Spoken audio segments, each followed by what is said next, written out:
It is reminiscent to the darkest days of 2020. In a moment, I'll speak to one restaurant owner who told me more than a year ago the dire situation he was facing. On Tuesday, I had to close 3 of my places and actually terminate most of the staff in them 3. On Wednesday was my first day off I've had in months because I was a broken human being. I couldn't get out. I couldn't face anything else. What you've worked for 17 years, be almost ripped out from under your feet in a space of a week.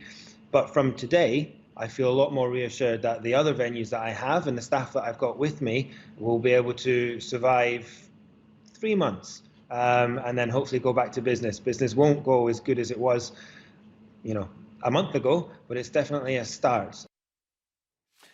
That was then. Now the restaurant boss, Adam Handling, joins us from Windsor outside London. Let's start, Adam. We've come a long way since then, but how bad has the cancellations been in the last couple of weeks as Omicron and the government's advice has moved?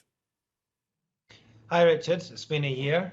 It's not good. Scaremongering from the government has cost over 1,000 bookings in 2 days for my restaurants, and split all over the country as well, not just the capital. And the thing about them still saying that there's support going on, the VAT and the rates, that only works if we have guests sitting in the restaurant. Other than that, that doesn't support us. Are you encouraged in any way by what you've heard from the Chancellor?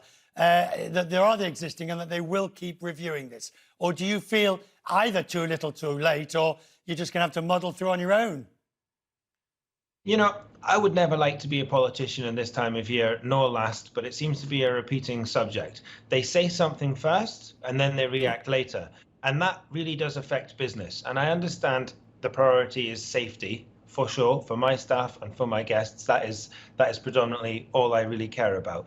But when they advise not to go to restaurants but don't close down, but then say the support there for VAT is stretched out to the summer, or to spring, sorry, right. Where's the support? I have I have 200 staff to still pay full salaries for with no covers.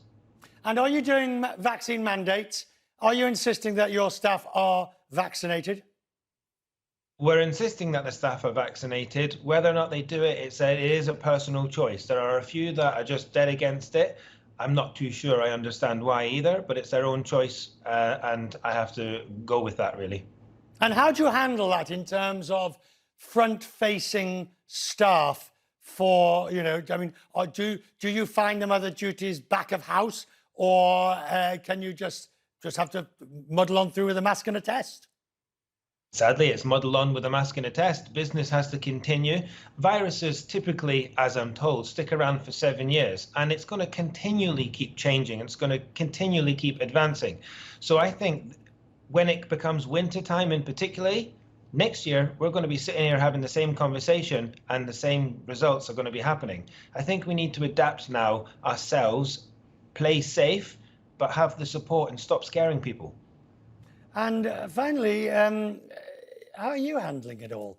I mean, when we spoke in 2020, that was just as the US was locking down and things were getting going.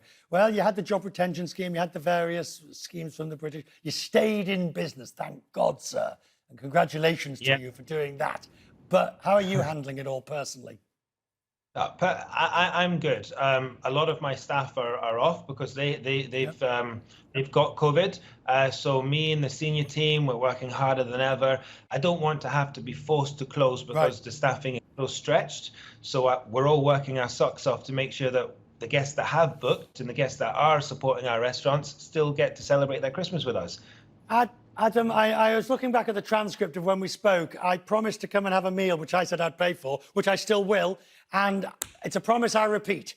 Another of the promises that somebody can write down. Looking forward to it. And you've got a large bottle collection behind you, which I'm sure you'll do damage to. So looking forward to coming and having a decent meal with you. Perfect. I'll see you soon. Hopefully not another year.